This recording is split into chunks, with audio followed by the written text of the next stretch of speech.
오늘 다시 이제 컨텐츠를 올리게 됐는데, 제가 이제 유튜브를 올리기 시작을 하면서 아무래도 이제 인스타나 이제 카톡으로 여러 가지 주제들을 조금 다뤄달라고 이렇게 얘기를 하시는 분들이 몇 분이 계셔서 고민하던 중에 오늘은 이제 그 어깨에 대해서 간단하게 설명을 드리려고 합니다. 제가 이제 트레이너 생활을 하고 지금 전문가 과정을 이제 밟아오면서 가장 많이 찾아오셨던 분들이 물론 디스크이신 분들이 가장 많았지만 그거에 거의 견줄 정도로 어깨 아프신 분들도 상당히 많으셨어요. 근데 이제 어깨 아프신 이유들은 솔직히 다양하죠.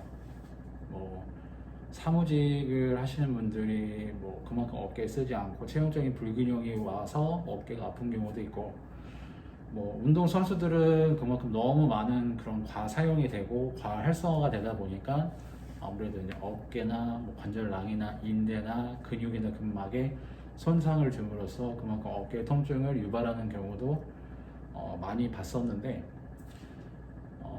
제가 생각하는 어깨는 물론 그 구조적인 문제 때문에 안 좋아지는 경우도 있지만 대부분 이 협력이 되는 기관들 자체에서 협력이 되지 않고 기능적인 부분들이 조합이 이루어지지 않으면서 어깨가 아프고 목이 아프고 등이 아픈 경우가 생기거든요.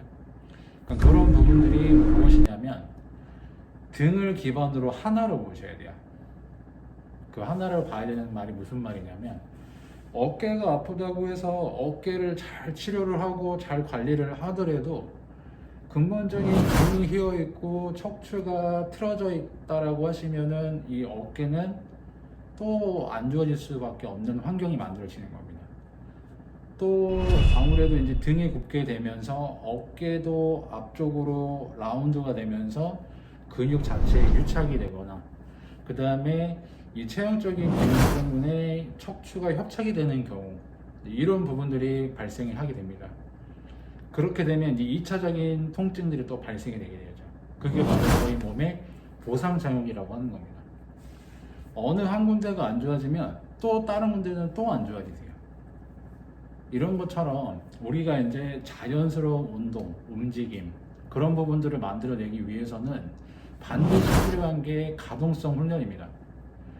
그 가동성의 훈련이 정확하게 되지 않은 사람들이 웨이트 트레이닝이라든지 무리한 움직임이라든지 무리한 활동을 하게 되면 그만큼 2차적인 손상을 줄 수도 있고, 또 그 외부적인 그런 부분들 때문에 계속해서 악영향을 줄 수가 있습니다. 그래서 우리는 하나의 통합적인 체제라고 보셔야 됩니다. 어깨가 아프시더라도 등 뼈도 보셔야 되고, 그 다음에 날개뼈 움직임도 보셔야 되고, 목의 움직임도 보셔야 됩니다. 그런 부분들을 다 같이 충분히 컨셉을 잡아놓고 거기에 맞는 훈련을 병행을 해주신다면 운동하실 때도 훨씬 컨디션 자체가 높아지실 거고, 생활하는 데 있어서도 불편함이 조금 더 감소가 되실 겁니다. 그래서 오늘 그런 부분들을 주제로 한번 운동을 한번 시작해 보겠습니다.